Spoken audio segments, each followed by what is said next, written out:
Welcome recap lovers. In today's video we bring you story of a young girl as she attempts to master her emerging psychic abilities. So, without any further delays, let's jump right in. The opening scene shows Wednesday arriving at her high school with a haunting appearance. Wednesday is shown as a unique young lady. Despite being only 13 years old, she displays a lack of emotional expression and an unusual fascination with death. Her choice of attire, Gothic black and white clothing, is often viewed as strange by her peers. As she opens her locker, Wednesday discovers her brother Pugsley bound and gagged with an apple in his mouth. She immediately releases him and has a vision of the person who had mistreated him. It becomes clear that Wednesday is not a typical child, as she possesses the ability to see a person's past and future by simply touching them. Upon discovering that a group of bullies from the swim team were responsible for Pugsley's mistreatment, Wednesday enters the swimming room with 2 bags filled with piranhas. She nonchalantly releases the piranhas into the pool, causing the bullies to flee in terror. Wednesday makes it clear that no one is allowed to harm her brother except for herself. The scene then cuts to an introduction of Wednesday's parents, Morticia and Gomez. Morticia and Gomez have grown tired of their daughter's antics and have made the decision to enroll her in the elite Nevermore Academy. The school specializes in teaching students with supernatural abilities how to control their powers. It is revealed that Morticia and Gomez are also alumni of the institution, suggesting that they possess special abilities as well. As a hiker sets out on a solo trek through the woods near the academy, he is suddenly attacked by an unknown creature and brutally killed.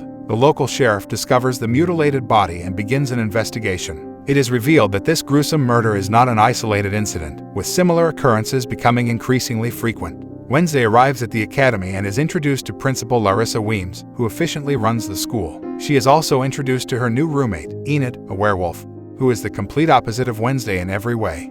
Enid has a bright and colorful personality, while Wednesday prefers all things dark and gothic. Later on, Enid offers Wednesday a comprehensive tour of the academy, highlighting the main groups at the school such as the Fangs, Furs, Stoners, and Scales. She explains that the Fangs are vampire students, the Furs are werewolf students, the Stoners are gorgons with snakes on their heads, and the Scales are sirens who possess the ability to control people's minds. Enid also introduces her to the most popular girl in school, Bianca Barclay, a stunning siren, and her former boyfriend Xavier Thorpe, an artist who can bring his creations to life. As the Addams family is leaving in their car, Gomez releases Thing, a severed hand that is still alive, to keep watch over their daughter. The next day, Wednesday joins a fencing class and finds herself competing against the formidable Bianca. After a fierce match, they both end up with the same score, so they decide to remove their masks and fight until one of them draws blood. A fierce battle ensues, with both of them evenly matched. However, in the end, Bianca emerges victorious by cutting a small wound on Wednesday's cheek. Later, as Wednesday exits the infirmary after receiving medical attention, she is almost crushed by a falling stone gargoyle. Fortunately, Xavier arrives just in time to push her out of the way. After returning to her room, Wednesday becomes suspicious that someone is watching her. She conducts a thorough search and eventually discovers the hand, Thing. Understanding that it was her parents' doing, Wednesday demands loyalty from Thing or else she will lock it in a drawer. Fearing for its safety, Thing promises to be faithful. Later, due to her prank involving piranhas, Wednesday is forced to attend mandatory therapy sessions. Principal Larissa takes her to a therapist in the small town of Jericho. Despite her therapist's attempts to get her to open up, Wednesday has other plans and escapes through the bathroom window. Outside, she runs into a man and has a vision of his death. Disturbed by this, she goes to a nearby coffee shop where she meets the sheriff's son, Tyler, who is struggling with an espresso machine. Using her knowledge of Italian, Wednesday is able to fix the device. In return, she asks for a ride to the nearest bus stop. However, before Tyler can respond, a group of bullies arrive and harass her. Wednesday fights back, causing a scene. Next, Principal Larissa and the sheriff arrive on the scene and Wednesday is driven away from the town. On the way back to the academy, they pass a car accident involving the same man from her vision. Later that night, Wednesday plays a haunting song on her cello on the dorm balcony while the sounds of werewolves howling in the background can be heard. Enid, a werewolf, declines to join her companions due to her inability to transform. Meanwhile, Thing visits Tyler's room and requests him to contact Wednesday. Despite feeling scared, Tyler agrees and they engage in a video chat.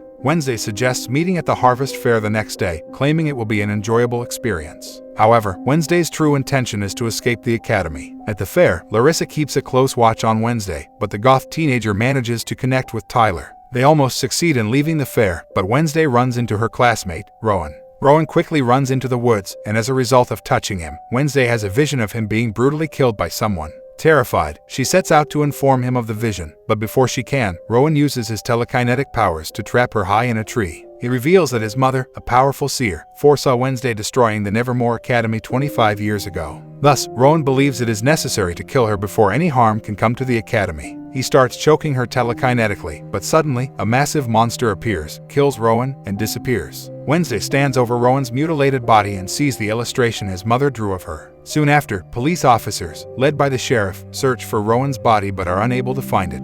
The sheriff does not believe Wednesday's story of a monster attacking Rowan and thinks it was a Nevermore student. However, an officer interrupts their conversation and to everyone's surprise, Rowan, who was believed to be dead, appears alive. As Wednesday enters her room on Wednesday, she observes that her roommate, Enid, is absorbed in the Po Cup competition, an annual boat riding event. Later, she attempts to speak with Rowan, but Principal Larissa informs her that he has been expelled for an undisclosed reason. In response, Wednesday decides to enlist the help of Thing to keep an eye on Rowan. The scene then shifts to Rowan at the train station, with Thing discreetly following him. After surveying the area, he discreetly enters the restroom and transforms into the appearance of an old man. Unfortunately, Thing loses sight of him and misses this change. It is later revealed that the old man is actually Principal Larissa, who is a shapeshifter and covering up Rowan's murder. With no other options, Wednesday ventures into the woods to search for clues about Rowan's murder. She is accompanied by Tyler, who is investigating his father. After a while, she discovers Rowan's glasses and has a vision in which she sees a purple book, which Rowan had gotten the drawing from. Without delay, Wednesday confronts her class teacher about the book and learns that it belonged to an old student society called the Nightshades, which has since been disbanded.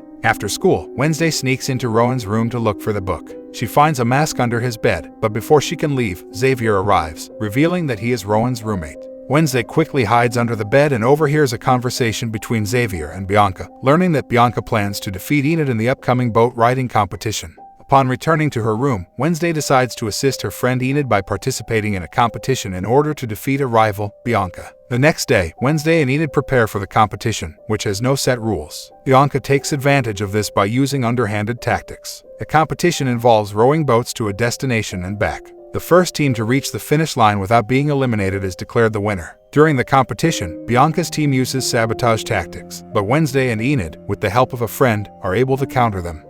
Wednesday has a vision in which a version of herself tells her she is important. Despite this, Bianca's team is ahead in the race. Determined to win, Wednesday and Enid use Bianca's own tactics against her and ultimately come out victorious. This marks the first time in 4 decades that a non-siren team has won the competition. Principal Larissa honors the winning team and presents Enid with the Po Cup trophy. Wednesday, however, is uncomfortable with the attention and seeks refuge with Edgar Allan Poe, a former student of the Nevermore Academy. While in his company, she notices a symbol on a stone book he is holding. It is the same symbol that was in a picture given to her by a deceased student. By solving a series of riddles in the book, Wednesday discovers a secret corridor leading to a hidden chamber. In the next scene, Wednesday successfully locates the book from which a picture had been torn. She places the book in her backpack, but before she can proceed, someone places a black sack over her head. When the sack is removed, she finds herself surrounded by Bianca, Xavier, and other members of the Nightshades Club. It is revealed that, despite being previously disbanded, the Nightshades Club had been secretly reinstated by Principal Larissa. Xavier encourages Wednesday to join their group, but she declines and leaves. The scene then shifts to Principal Larissa announcing the annual Outreach Day, where Nevermore students will have to interact with non-magical individuals by working alongside them in their businesses. Once they arrive in town, Wednesday informs Xavier that her roommate may have been murdered. Xavier is skeptical as Rowan had only been expelled.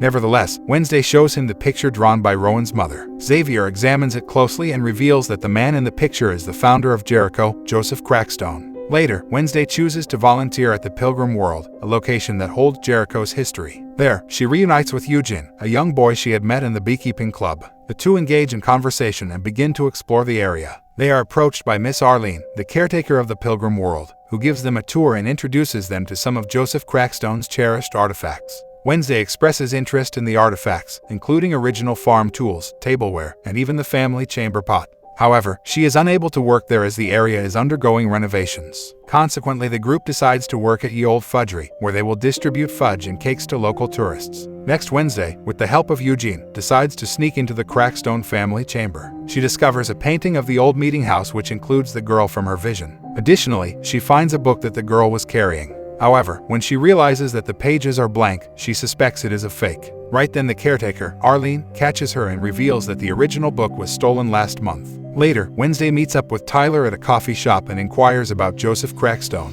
Tyler reveals that the remaining parts of the original meeting house are located in the woods, and it's now mostly a ruin frequently visited by meth heads. Wednesday and Thing venture into the woods in search of Joseph Crackstone's place. They eventually find it and come across a homeless man, but Thing chokes him and scares him away. Suddenly, Wednesday experiences another vision. This time, she travels 400 years into the past, where she sees the blonde girl again. The villagers are encircling the girl, calling her the devil's spawn. Joseph Crackstone emerges from the crowd and calls her Goody Adams. He accuses her of being a witch and condemns her to die in a barn filled with other accused individuals, including her mother. Goody, in turn, accuses them of stealing their land, slaughtering the innocent, and robbing them of their peaceful spirit. Disgusted, Joseph sets the barn on fire, and Goody tries to free her mother but is unsuccessful. With no hope remaining, she manages to escape through a trapdoor. Wednesday, who was present in the barn, witnesses the event. Goody approaches her and informs that Joseph will not stop until they are all eliminated. This realization causes Wednesday to snap out of her vision and she explains everything to Thing. Suddenly, they spot the same monster that killed Rowan lurking behind them. Wednesday attempts to chase after it, but is unable to keep up. She instead follows the footprints, which surprisingly transform into those of a human. This indicates that the monster is actually a person. Just then Xavier arrives and Wednesday informs him of what she saw. The next day, the community gathers in the town square as they unveil a statue dedicated to Joseph Crackstone. Wednesday can be seen playing an instrumental song with the Jericho Marching Band while the mayor and Larissa unveil the statue. However, things take a turn for the worse when Thing, as per Wednesday's instructions, sets the statue on fire. Amid the ensuing chaos while others flee in fear, Wednesday's eyes shine as she continues to play the song. Afterwards, Principal Larissa accuses Wednesday of causing the incident. The teenager denies any involvement and instead confronts Larissa for ignoring the racist past of Jericho. The very next night, the homeless man encountered a terrifying creature that ultimately resulted in his demise. Fortunately, the victim had been carrying a camera that captured the entire incident on film. When the authorities arrived at the scene, they found the man's lifeless body and came across the footage recorded on his camera. Upon further examination, the images revealed a clear image of the perpetrator, a monstrous being that could only exist in one's worst nightmares. Stay tuned for part 2.